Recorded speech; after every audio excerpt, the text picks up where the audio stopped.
До отопительного сезона остается 8 дней. Температура пока комфортная, но погода переменчива. К наступлению сезонных холодов в 5-й школе не готовы. Проблема с отоплением здесь главная и единственная. Здание построено сравнительно недавно, но котлы уже пришли в негодность и не могут охватить площадь помещения. Руководство школы заблаговременно забило тревогу. Обращаясь во все инстанции с просьбой о содействии в решении вопроса, ответ не заставил себя долго ждать. Депутаты Народного собрания решили лично заняться этой проблемой. Сахка полностью схитчили, вот эти сточные воды.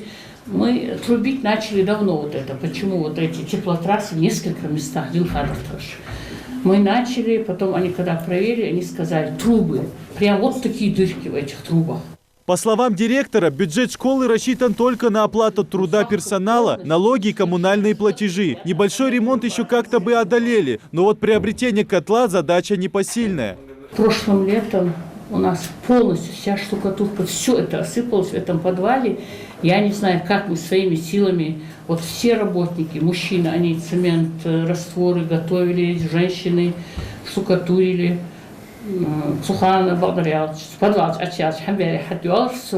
Чтобы отопить почти 7000 квадратных метров, необходимо хорошее оборудование. Оно было, но из-за особенностей местной воды котлы едва проработали свой гарантийный срок. Котел уже двух аутечар теплостроящ организации ночка. Царах подпитка воды хлч двух хи жесткий двух.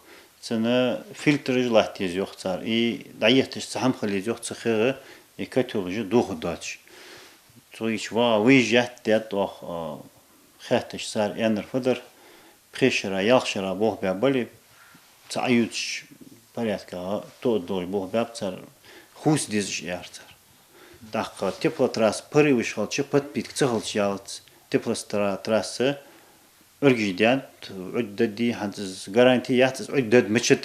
Помимо отопительного оборудования, в негодность пришла и большая часть теплотрассы. Трубы в буквальном смысле сыпятся. Вот это лопается, да? Вот это лопается, да? Толстостенный, После детального осмотра и анализа вывод только один. Нужно не просто решить проблему с котлами, а сделать это максимально оперативно. Мы завтра же обратимся в правительство Республики Ингушетия с просьбой оказать содействие в решении этого вопроса. Мы договорились, что всем комитетам пойдем на приемки к председателю правительства и к заместителям его. Также пригласим в Народное собрание представителей Министерства финансов.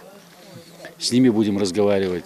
Решению многолетней проблемы дали ход. Остается надеяться, что дети 5-й школы нового Риданта встретят холода в теплых и уютных классах. Идрис Ижиев, Магомед Белакиев, Новости 24.